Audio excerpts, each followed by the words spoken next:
So your pastor asked me to come and talk to you about this particular area of spiritual disciplines. I think there's a little bit of conversations going on in your church about various spiritual disciplines and how to grow in the faith and that kind of thing. And so Sabbath keeping has been a huge part of my thought, and far too recently, my practice. I said to the pastors at the Ottawa Valley Association that you guys are part of, that if the church that I had been pastoring at the time, number of years ago, had understood, first of all, Sabbath keeping, and secondly, sabbatical, and that's what I spent most of my time talking about to the OVA people, I may not have resigned from the church when I did, in terms of coming to a place of exhaustion and a place where, as I said to the guys, I was falling asleep on the way to the church in the morning due to the realities and pressures of ministry. And it was a good church. There was nothing bad about the church. It was a great church. And I pastored there for 10 years, and it was lovely. Probably the best 10 years of my life. But I just got to the place where we couldn't do it anymore. And so a resignation letter had to be turned in. So, but that had probably more to do with sabbatical. And I think the church needs to explore what that means for your pastoral team. And I'm more than happy to talk to anybody about that. I'm an advocate. Sometimes it's kind of tough for the pastor to advocate on behalf of himself for a sabbatical.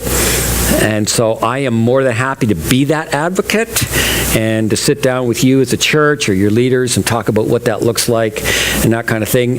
There was I gave the group a fairly large handout, and I think that's going to be available to at least to some folks if you choose to have a look at that.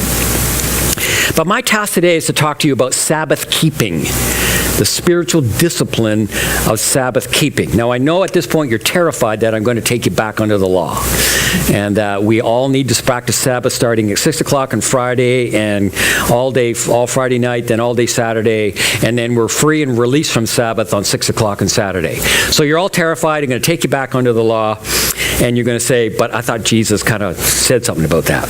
Well, I'm not taking you back under the law, and so you can relax on that one, but I am going to take you to a reality that I believe we have failed to talk about, to teach, and to live. And that is the whole business of our image-bearing nature of God, who is a Sabbath-keeping God. Now, probably that's all I really need to say. But if you can lock into that one, I think everything else I say today will make sense. The practice of Sabbath keeping is locked into the fact that we are the image bearers of a God that is a Sabbath keeping God.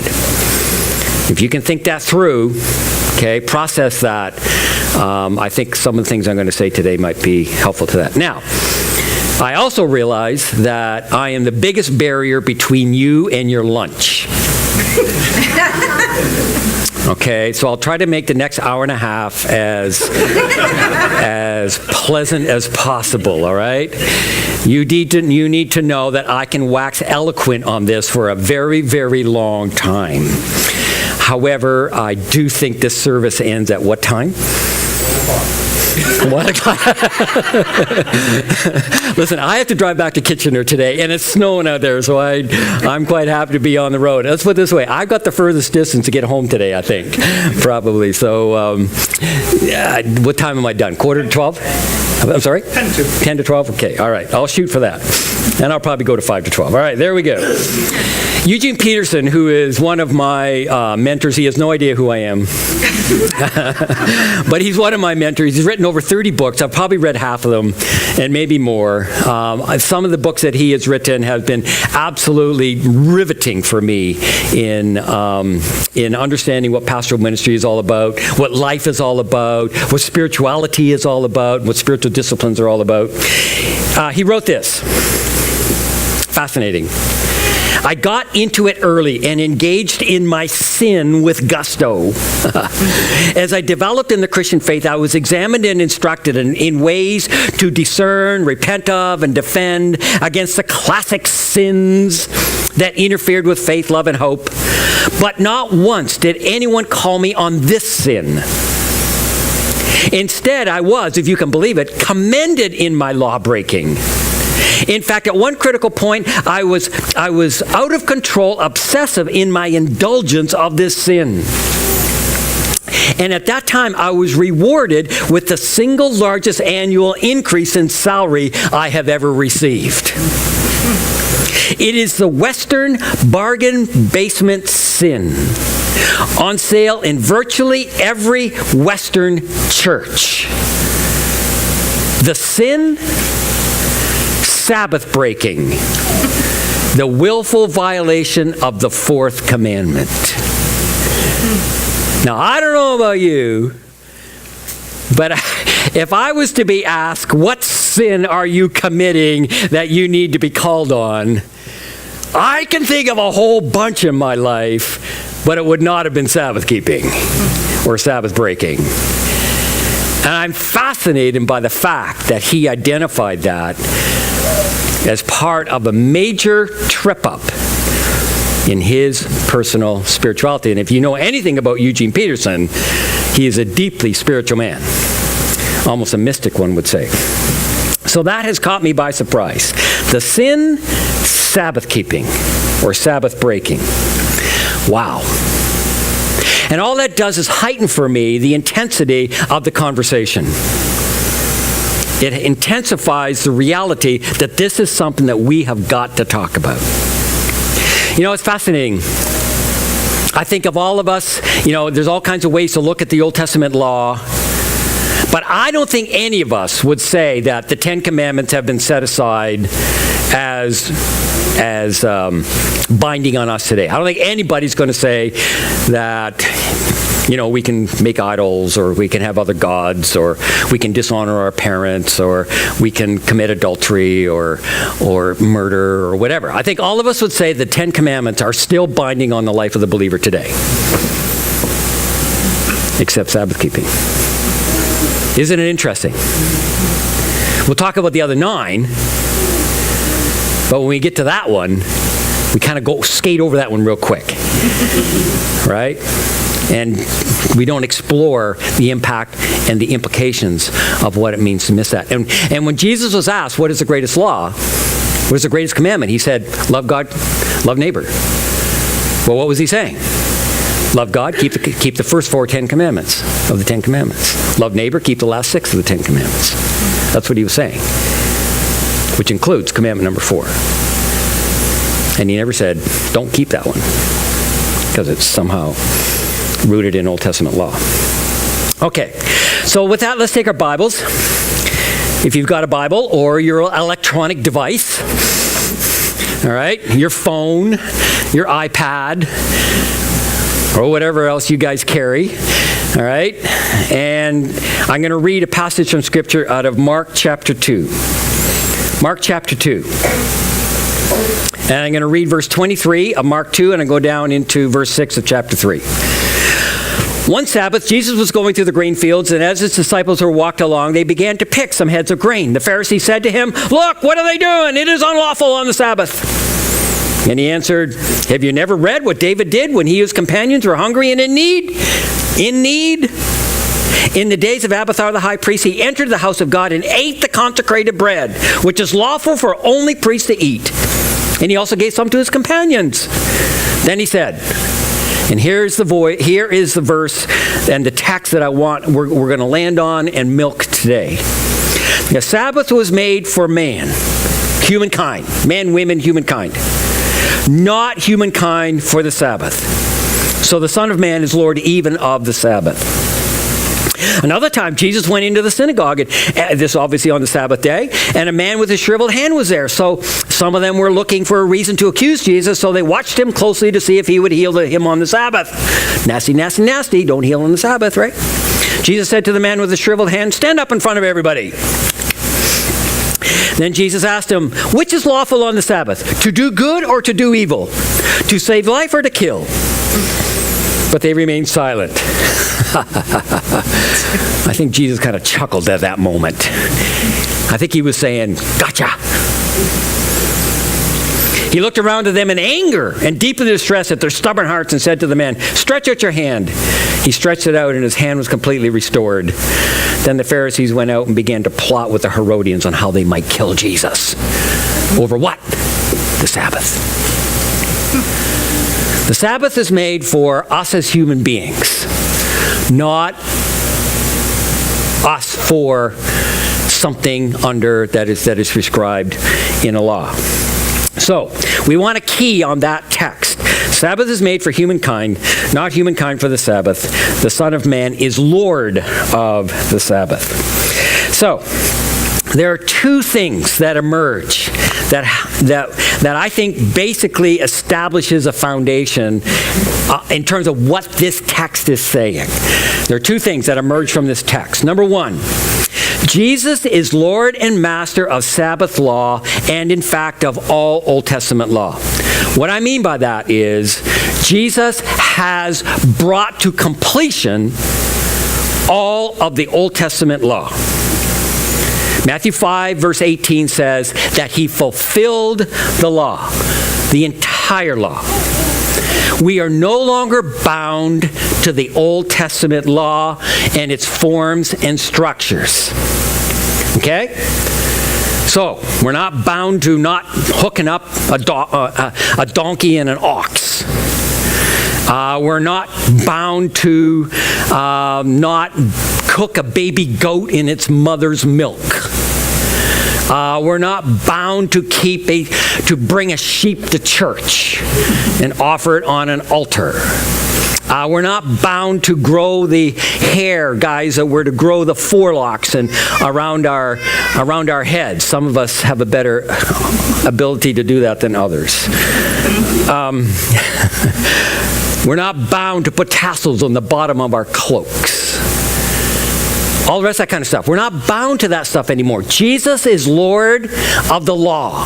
Jesus is Lord of the Sabbath. He has brought the law to its completion. So we are not bound to the form of keeping Sabbath from sundown on Friday to sundown on Saturday. We are free from that. We used to sing an old hymn in church, free from the law, oh happy condition. And that reflected a positive, solid, biblical idea. All right? So that we're free from the forms and structures of the law. That's the first thing we need to say when he says, I am the Lord of the Sabbath. The second thing that he says is that the Sabbath was made for humankind, not humankind for the Sabbath. A second thing that emerges from this text is that there is a transcendent principle in the Sabbath law that speaks to the good of what it is to be human. There is a transcendent principle found in that law that speaks to the good of what it is to be human. There's something critical in Sabbath keeping that is critical and crucial and essential in value for us as human beings. It in somehow has been made for us and for our good. And to violate Sabbath keeping is in fact to abandon, ignore, pretend it doesn't exist, abolish something that God has put in creation that was intended for the good of humankind from the very beginning. All right? And that principle is absolutely crucial to understanding why Sabbath keeping needs to be returned as one of the key spiritual disciplines that we're engaged in today. Nobody is denying the importance of Bible reading. Nobody is denying the importance of prayer. Nobody is denying the importance of gathering as community. Some of us will be involved in what's called silence and solitude. These are spiritual disciplines that are wonderful. Others engage in the spiritual discipline of fasting. Bless your heart if you do. I don't do well in that one. But you know what? Even in the spiritual disciplines books, people like Dallas Willard, who's written Spirit of the Disciplines and other kinds of stuff, do not mention Sabbath keeping as part of the spiritual disciplines. Fascinating. So it has been abandoned and ignored, and I believe to the peril of us as human beings and to the church more broadly. So this is what we want to talk about today, all right? So here we go. Let's talk about avoiding the sin of Sabbath breaking and embracing the practice of Sabbath keeping as part of our core set of spiritual disciplines. Now, from this point on, that was a little bit of an exposition of the Mark 2 text, but basically from this point on, I'm giving you a lecture. All right, so I am now donning the hat of a seminary professor. Hang on to your chairs. We're going for a ride. Okay. So, here are some foundations to understanding and helping us understand some foundational thoughts to help us understand this thing we call Sabbath keeping, all right? Number one, we keep Sabbath because we are image bearers of God. We keep Sabbath because we're image bearers of God. Genesis 1:26, we were created as image bearers of God. Most of our versions translated, we were created in the image of God. And there's been all kinds of conversation about what that means. There's another way to render that, and I like it better rendered as we have been created as the image, or as the image bearers of God. And the image bearing has the idea of representation. That when an ancient Near Eastern king conquered a country, he left an image, it's the Hebrew word tselem, left an image behind to represent him and his rule in that conquered country. God is king. Creation, and he left us as the representation of his rule. So we are the image bearers of God in the world. And in doing so, and in creating the world, he instituted Sabbath. He himself maintained Sabbath. And yes, when we sinned, that image was marred. No one lost the image of God in totality. Every human being that walks the planet bears the image of God in some way, shape, or form. Represents the Creator God in some way, shape, or form. And sin has marred that image, for sure. But Christians, believers in Christ, followers of Christ, have had that image renewed. And so if anybody in the world is representing God as his image bearers, the best, it's us. And God is a Sabbath-keeping God. So if we are going to represent God well in creation, we need to emulate who God is. And I am convinced that every one of us, as image bearers of God, are hardwired to work in a 6:1 relationship of work to Sabbath. Hardwired as image bearers of God. And when we violate that, we are violating the way God has created us as his image. Okay? So that's the first thing. Second, we are not under Old Testament law, for sure. Now, there are 613 of these things. But my point is, we're not under Old Testament law in its form or structure. So, we're not bound to not having donkeys and oxen plow together, or whatever else you want to bring into those 613 laws. We are, however, committed to explore the theological is a big word. The picture of God and the person of God that impregnates every one of those laws. What I'm saying is, every one of those 613 laws is there for a reason. God did not just throw in a law because he thought it was kind of cool. There was a value, there's a purpose, there's a revelation of God in every one of the 613 laws. And our job is to explore every one of those 613 laws and figure out what we're learning about God and how that impacts us today as a community that is not bound to the structures of that law. So what I say to my students is, we are free from the law. 100%, all 613, we're free from the forms and structures of the law. But we are bound to the principle or the value, the reality and revelation of God that is found in every one of those 613. Now, there's a book coming out with 613 chapters. And it's going to explore every one of the there's 613 of them, by the way, if you read the Pentateuch, all right? I don't know who counted them. They're all somewhere. And there's a book that needs to be written that identifies every one of the 613 and then explores what that reveals about God and how we need to respond to that. 613 chapters. I need a long sabbatical in order to do that.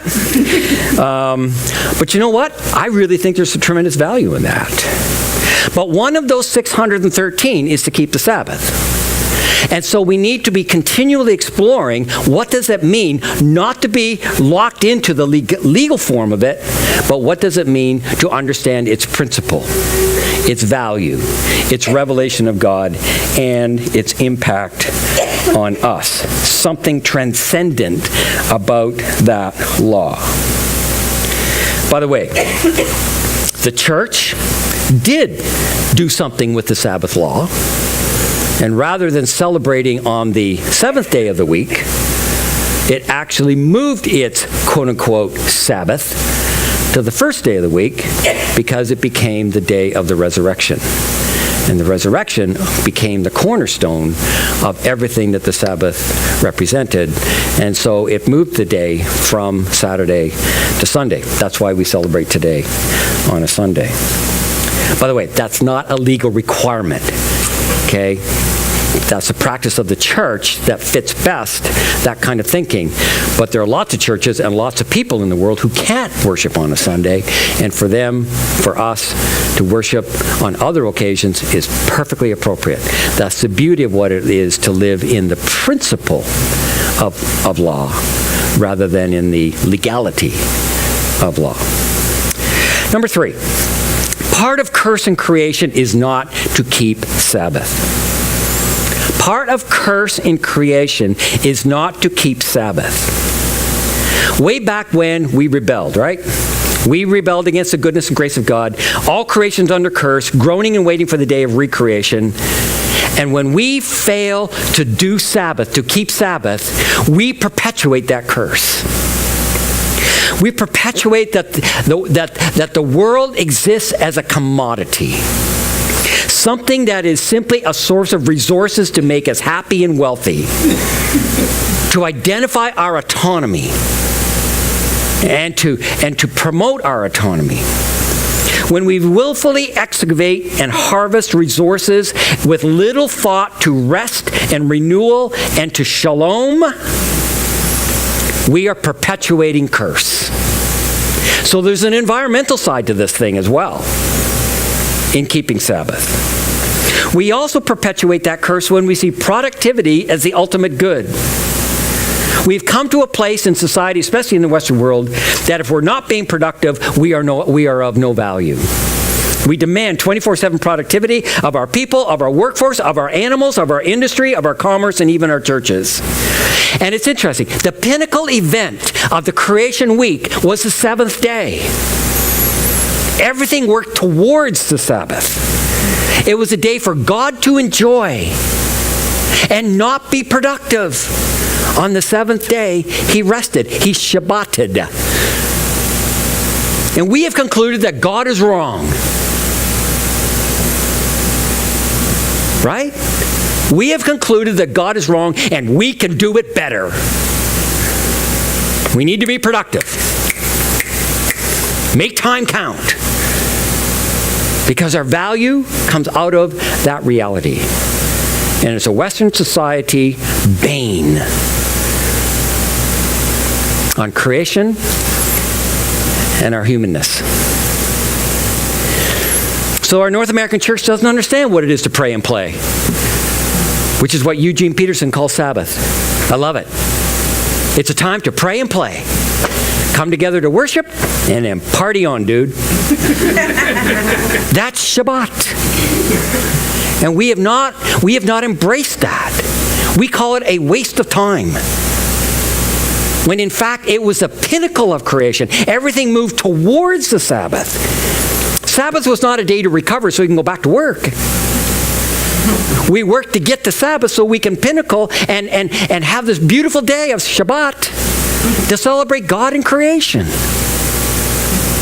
It's a complete reversal of the way we normally think. And as a result, we have a Western society in social, psychological, and emotional and relational chaos. We have an environment that is becoming toxic and exhausted because of human greed and refusal to let it rest. And shalom is not part of our lives. So then, what does Sabbath keeping represent? 6 things. Number 1, it's a release from the tyranny of work. Work is good. God called his work good. But overwork is not good. And there is to be a time of release from that tyranny. Yes, a guy by the name of R. Paul Stevens wrote a book called The Other 6 Days and the value of work. And laziness is sin, for sure. We understand that. But not keeping Shabbat is also sin. Secondly, it's a cessation of the need to be productive. Isn't it interesting the Hebrew day began in the evening? We think that we get up and we start the day, and we're essential to the day. We're there the first thing in the morning, and we're there being productive, and the day has now started with us. Guess what the Hebrews did? Their day started in the evening. Their day started with dinner, family, sleep. And then they joined the day halfway done. That is a complete worldview shift. It is completely opposite the way that we think in our Western world. But it's a biblical worldview. And it's something that we need to reflect on and think about. Sabbath gives us the freedom to simply be, to enjoy creation and life, and to intentionally worship and play. Number 3, it is something to bask in the blessing of God. Genesis 2:3 and Exodus 20:11 talks about the Sabbath was blessed by God. Guess what? When we keep Sabbath, we are basking in blessing, and we are blessed because we bask in blessing. Isn't that awesome to think about that? Next, it is constantly to reflect on something holy. God also called in those same 2 texts in Exodus 2:3 and Exodus 20:11. He not only blessed it, but he called it holy. And so we have this opportunity to simply enjoy something sacred. Sabbath. Wow. Can that kind of thing be sacred? God blessed it, and he called it holy. Seems to me that when we embrace it, we are enjoying something that is in fact sacred and holy. And you know what? This isn't... I used to hate Sundays. My parents, I grew up in a very legalistic home and church, which many of you have. Many of you haven't. Thank God for that, okay? But I remember Sundays were awful. Go to Sunday school, go to church, come back, have a nice roast beef dinner that my mother always prepared, and if communion went long, then the roast burned in the oven, and she was upset about that. All right? And in the afternoon, we weren't allowed, we couldn't watch television, we couldn't go with our friends, we couldn't ride our bicycles, we had to sleep or read a book. I'm 12, 14 years old. Yeah, right. Talk about beautiful sunny afternoons, and here we are having to read a book. And you can see I'm kind of an energetic sort of person. Drove me nuts. I held Sabbath this week. It was while I was here. I've been here since Wednesday, teaching and participating in a number of different things. And Friday was my Shabbat. I celebrated Sabbath on Friday. And I went to Gatineau Park. And I took my mountain bike, because I brought my mountain bike with me. And I rode in Gatineau Park for about 4 or 5 hours. It was awesome. If you guys aren't into mountain biking, go buy a mountain bike and go to It's amazing. What a not today. It'd be terrible out there today, but awesome. And you know what? It was the bask in blessing. It was the bask in something holy and sacred. It was just to simply have life come to its fulfillment in totality. Now, whether it's riding a bike or whatever you like to do, I have a friend, actually a pastor here in town. The way he Sabbaths is he works with his hands. He loves to work with wood, and he builds boats. I've seen some of the canoes that he's built. They're gorgeous. That's what he does for Shabbat. Okay? That kind of thing. Number 5, it is to celebrate our release from slavery. In Deuteronomy 5, the 10 Commandments are repeated, and what Moses does when he repeats the 10 Commandments, he adds a unit to the Sabbath one, and he says, not only do keep Sabbath in order to enjoy the blessing of God and celebrate something holy and rest from your work, but it is to celebrate the fact that you have been released from the slavery of Egypt. Guess what, people? We have been released from slavery. Guess what we do on Shabbat? We celebrate the fact that we have been released from the slavery of sin, and we have been transferred from the kingdom of darkness to which we were slaves and in which we were slaves into the kingdom of God's dear Son, and we are now free citizens in God's kingdom, and Shabbat allows us to celebrate that every week. Sorry, I'm getting a little excited about this, but this is amazing stuff that we have lost the word on. Anyhow, okay. Then lastly, it represents life to come. The author of Hebrews tells us that there remains a Shabbat for us as Christians in the new heavens and new earth. But you know what? We can anticipate that Shabbat that is yet to come in the new heavens and earth by practicing Sabbath now. And it anticipates the joy of life with God forever in the new creation. Isn't that amazing to think about that? And when we do that, when we practice Sabbath, that becomes part of our consciousness. And by the way, you might have to take a little time to think through these things.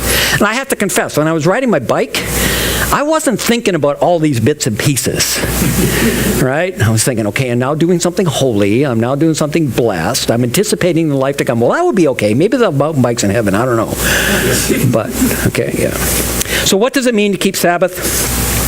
Marva Dawn, in her book, Keeping Sabbath Holy, gives 4 quick things. Number 1, it is for ceasing. She quotes Abraham Heschel, "To the biblical mind, however, labor is the means towards an end, and the Sabbath as a day of rest, as a day from abstaining from toil, is not for the purpose of recovering one's lost strength and becoming fit for the forthcoming labor. The Sabbath is a day for the sake of life. Man is not a beast of burden, and the Sabbath is not for enhancing the efficiency of his work. Last in creation, first in intention. The Sabbath is the end of the creation of heaven and earth. Sabbath is not for the sake of the weekdays." This is the key phrase I'm after. Sabbath is not for the sake of the weekdays. The weekdays are for the sake of the Sabbath. It is not an interlude, but the climax of living. Isn't that awesome? Okay, I see your clocks are getting a little wound too here. That's good. All right. All right. Sabbath is for resting. Exodus chapter 23. I don't have time to deal with that text, but there's a text that's there that says Sabbath is for being re-nefeshed. And the Hebrew word nefesh is a word for soul, S-O-U-L. It is a day to be re-souled, to be renewed in our inner person. That's what Sabbath is for. Awesome to think about that. Sabbath is for embracing. We embrace play.